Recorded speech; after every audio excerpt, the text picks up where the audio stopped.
Well, good afternoon again to those who are watching us, who are listening to us by TV, by radio, on national and international media outlets, and on social media.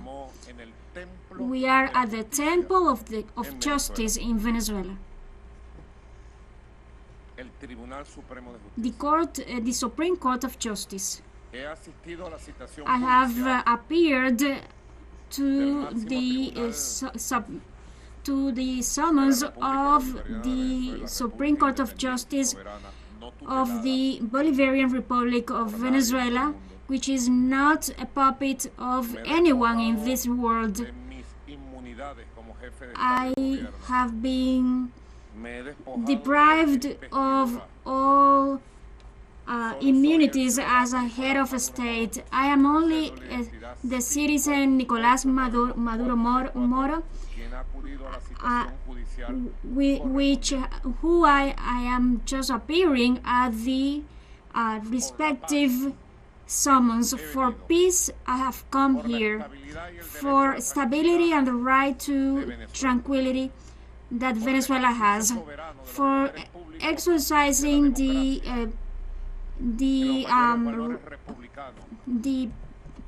public powers and the legacy of liberators of the whole country, of the whole continent, who were born in this land and who liberated from the old empire our lands. I am here. I am just Nicolas Maduro Moro, citizen, a regular citizen. I have answered the questionnaire, which legally the Supreme Court made me. I haven't eluded any question from the magistrates.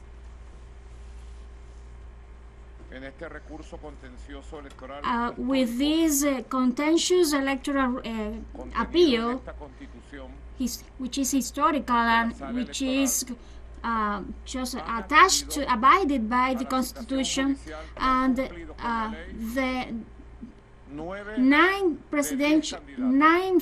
former nine presidential candidates have appeared at the Supreme Court of Justice, complying with the previous subpoena.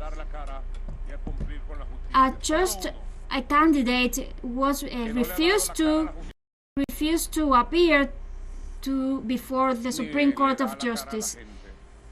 He didn't appear before the court, and he didn't face the people. He's just ordering people to kill and trying to give us a coup d'etat. What a crying shame!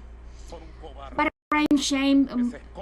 Those voters of this candidate must feel, because he is hiding out to try to destroy the peace of the republic.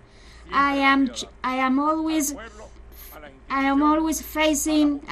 in front of everything. I am just tackling every problem that may arise.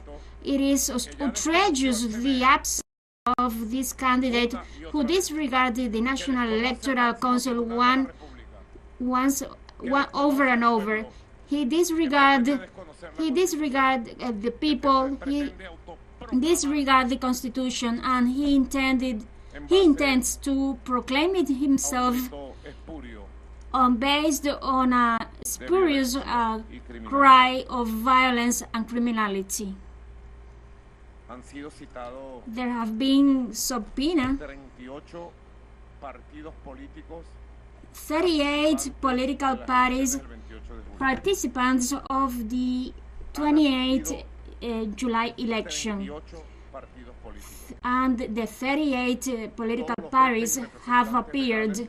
All heads and legal representatives under the electoral power have complied strictly with the subpoena, and they have responded the judicial questionnaire which have been filed in the trial underway, which is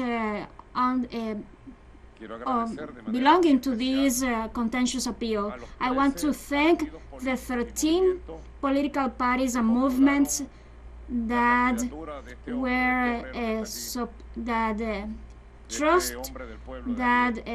supported the candidacy of this man that it's here, Nicolas Maduro Moro. I appreciate Henry Parras, president of the Communist Party of Venezuela, who appeared at the subpoena. I thank Gilberto Jimenez, president,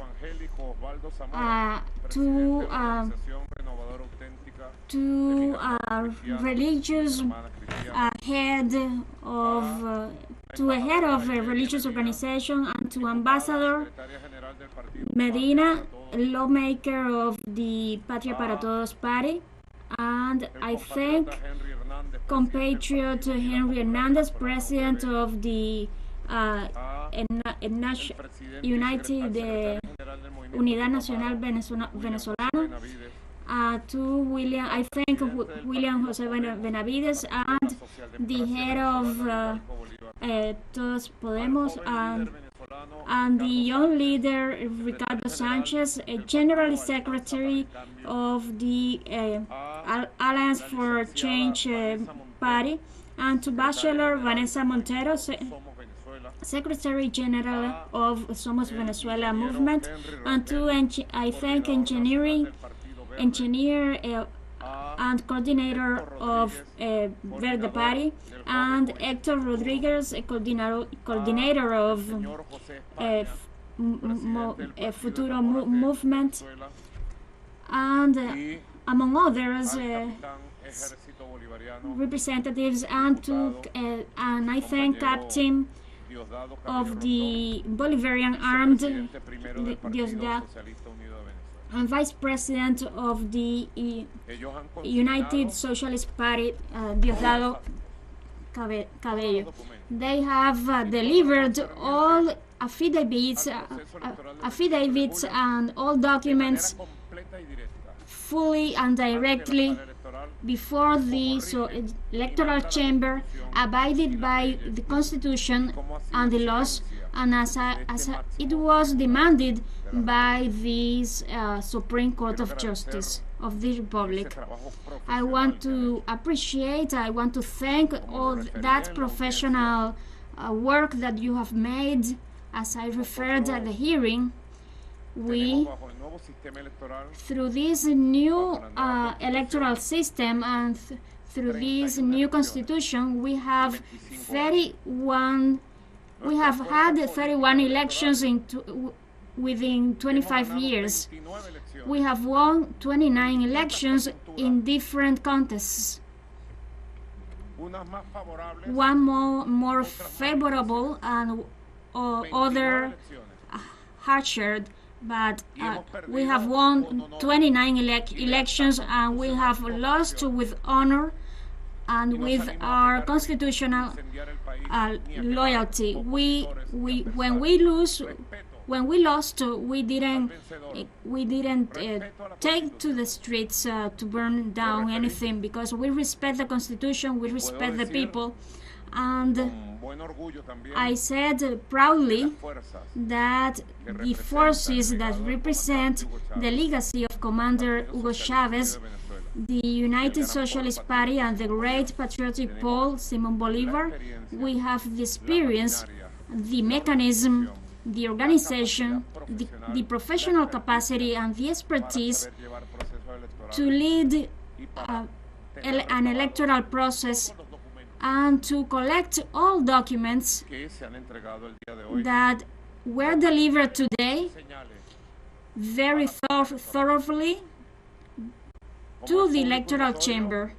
And as it is remarkable and public, it is outrageous the absence of Edmundo González Urrutia, and the three statements of his three representatives are outrageous, as they are disregarding everything that has to do with electoral material, and all media outlets are hiding out those facts.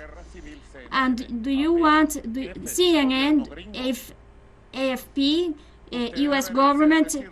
There won't be any civil war, and it is outrageous that this candidate abandoned his voters, that he doesn't comply with the law and doesn't appear before the Supreme Court of Justice. It is outrageous how they chant fraud and don't bring to the court the evidence of that fraud. They didn't deliver anything, and it was recorded and signed by them that they don't have anything. Here it is, in a court of the Republic. I imagine that you will say it today, CNN, AFP, U.S. government. It is a lot to ask. Is it a lot to ask to tell the truth? You will insist on broadcasting that Venezuela is under a civil war. I told you already. I told you with affection, very soften. And today I reaffirm that the media outlets attached and endorsed by the U.S. imperialism and oligarchies and far-right oligarchies as Elon Musk and company, they will continue insisting on disrupting and destabilizing Venezuela, justifying violence, lying about the Republican life that the country has by being harassed and persecuted by you. I will tell you again very softly. I have complied with justice, with law.